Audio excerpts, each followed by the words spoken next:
Welcome back to Warriors Pregame Live, presented by Comcast Business. Looking at the 215, the city of brotherly love, Philadelphia, Pennsylvania. And I could use a cheesesteak right now in Miami if you felt. There's no doubt about that. A great eating city. Great spots to eat food, seafood, cheesesteaks, all that stuff. But the Warriors are there to play some basketball. Well, a couple players are not there to play basketball, and that's Jonathan Kuminga and Jimmy Butler, who is out due to back spasms. He'll miss his first game since joining the Golden State Warriors. He's out due to back spasms. Paul George is available.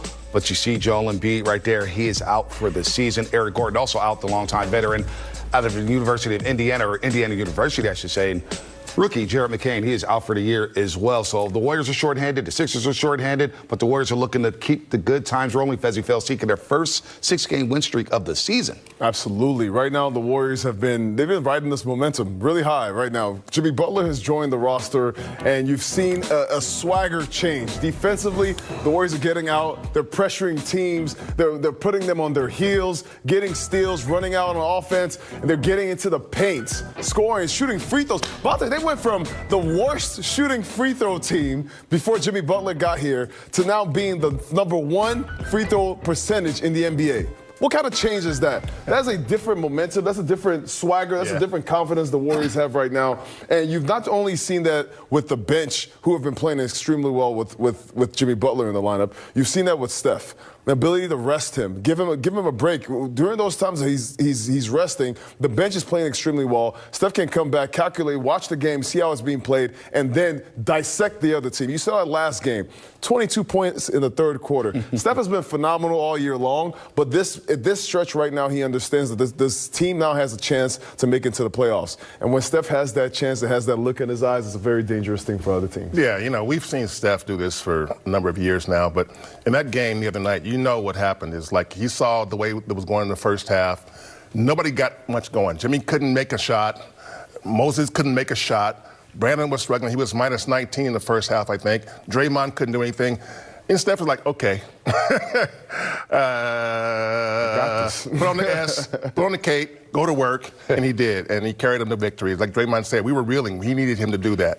You can't sleep on Quentin Post, too. 16 of his 18 points in that second half, and he opened up the second half on fire there. But the Sixers, they've been dealing with drama all season long. Who's in, who's out. Paul George, heck, he missed the first 5 games of this Sixers tenure. But Joel Embiid, the big fella, the former MVP, who's an absolute baller, said-time All-Star, he's played a combined 58 games in the last 2 seasons, and he's medically unable to play right now with knee issues. He didn't look right all season long, Monty Poole. You mentioned this when the Sixers came to Chase Center. You're thinking, what is he doing on the floor? I was hurting for him. You know, watching him trying to move around, his movements were slow, and he was just, you could tell he was dealing with a lot of pain, discomfort, and tried to gut it out. And I thought it was a bad move. I mean, it reminded me of the 22 finals when we saw Robert Williams of the Celtics out there running around, lobbing, you know, limping around, trying to get things done.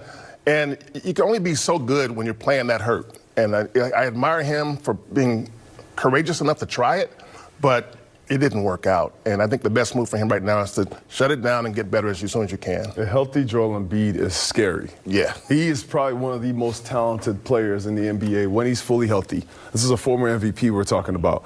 A guy who, after the whole trust the process where it seemed like the Philadelphia 76ers were tanking just to get these picks so they can build a championship roster, they got this star in Joel Embiid, and everybody said, yes, the process works. But they got a Joel Embiid, and he came into the game, and his footwork, combination of footwork, his strength, his size, and his ability to move. You saw names like Hakeem Olajuwon being mentioned when you talk about him. People talked about Shaq and the way he dominated in the middle of the paint. And with his jumper and soft touch, you know, he just had so many facets. So to see a big man like that struggling at this pace, when you watched him last game, the Sixers were actually, they weren't really that much better with him on or off the floor. Right. Matter of fact, I think the Sixers were slower with Joel Embiid on the floor. And that's all due to knee injuries. As a big man, I know I'd had to deal with some knee injuries. You always have this feeling like, if I do one more thing, it's going to make me better. It's going to make me feel healthy. And Joel Embiid is getting older. He's 7 foot plus, 300 plus pounds. It's really hard to get the knee better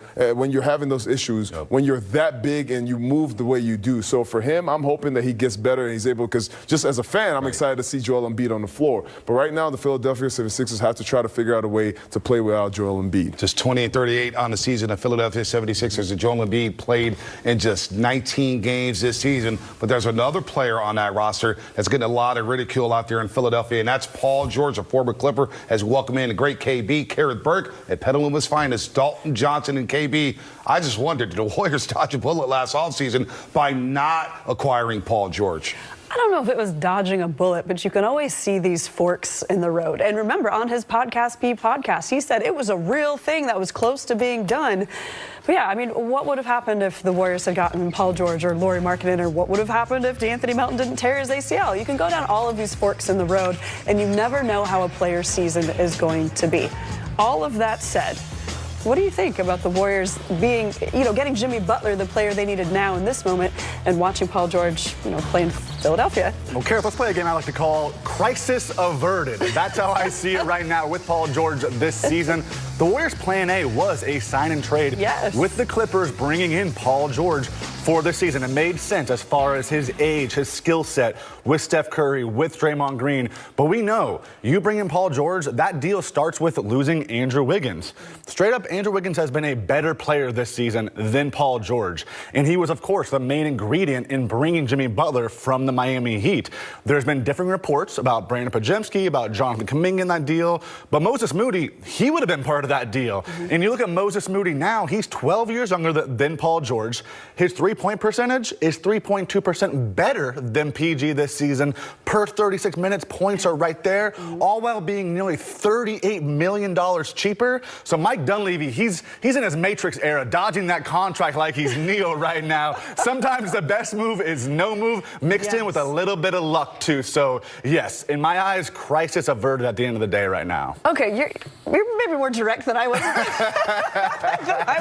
But you just never know. And part of that is you have to have the patience for Moses Moody in year 4, or the opportunity, finally, for Moses Moody in year 4. You know what I mean? Like, all of these forks in the road, let people blossom. And then for PG-13, when you're playing in an offense that's struggling and you're struggling, it's hard to tell, like, which is causing the other thing. So, I don't know. I'm just trying to be nice to everybody out there. No, you're doing a great job doing that, really looking forward to this game. I appreciate you being kind, KB, but I got to say, Dalton, man, he's been hanging around us too long. What's going on? Matrix references. Throwing bows out here, come on. But I agree with Petaluma's finest all Paul George podcast, Pete, and we can talk amongst ourselves about Paul George. And you saw the numbers there when KB and DJ was talking. 36% from the three-point line, averaging just 16 points a game. He missed the first 5 games of the season, Monty Pool. So for that contract, getting maxed out, being on the older side of 35 here, I think the Warriors did avert. I thought they averted a disaster here. Keeping Moody, keeping Kuminga, keeping Wings, I think was better for them. And then obviously they made the move for Jimmy Butler, which didn't cost them a ton. Yeah, I understand why the Warriors targeted Paul George. He's a terrific player when he's healthy. He can get his own shot, good defender. But he has had some health issues lately. And you're right, he's getting older. And the Sixers took that chance because the Clippers were not going to play ball with the Warriors. I understand why. I never thought they would. Why would the Clippers help the Warriors out? Yeah. So in Philadelphia, you're watching Paul now, and he's trying to round himself back into shape. He's had some good games, some bad games. So if you're the Warriors, though, you got to be thinking that, yeah, you know what, the Paul George thing probably wouldn't have worked as well as we hoped it would have. The Lauri Markkanen thing, Lauri's not having a great year either. He's having a down year. So, maybe in the long run, the Warriors did the right thing. When you saw the news of the Clippers, they were not going to play ball with the Warriors, Paul George was going to the 76ers, you thought, man, maybe they did them a disservice, right? The Clippers sent Paul George to the Eastern Conference Finals. But now you look at it, and you look at the season so far. At age 35, he has 3 more years. After this season, he has 3 more years on the max contract. The Warriors just got Jimmy Butler, a guy who I would say defensively, offensively fits this Warriors roster. But then again, you play along with Steph, everybody can fit in the system with Steph. But so far, Jimmy Butler has seemed to be a better addition to the Warriors. So I got to give credit to the Warriors front office staff. Like, when are we going to start giving them some credit? Because every time they seem to keep turning water into wine. Mike Dunleavy Jr. and, the ability to get a Buddy Hield, Kyle Anderson, D'Anthony Melton. Yes, D'Anthony Melton got hurt and put the rotation in flux. Now they got Dennis Schroeder, a point guard who Didn't work out. So now they keep churning these pieces, and they found something finally in Jimmy Butler. That trade was not easy to get. You heard Kevin Durant talking about how everything that was supposed to work on Draymond's podcast. But right now, the Warriors are doing a great job of what they have. Paul George, shooter, woulda, coulda. His shooting, his playmaking, all those things they need it out there in Philadelphia now that Joel Embiid is out. Well, I heard people in Philadelphia maybe, where's Tobias Harris at? Maybe we want Tobias Harris back. He's not playing better than Tobias Harris, who they ran out of town. So I do think the Warriors dodge a bullet here with Paul George. But we are 2 weeks away from Steph Curry's 37th birthday. We'll revisit his spectacular 50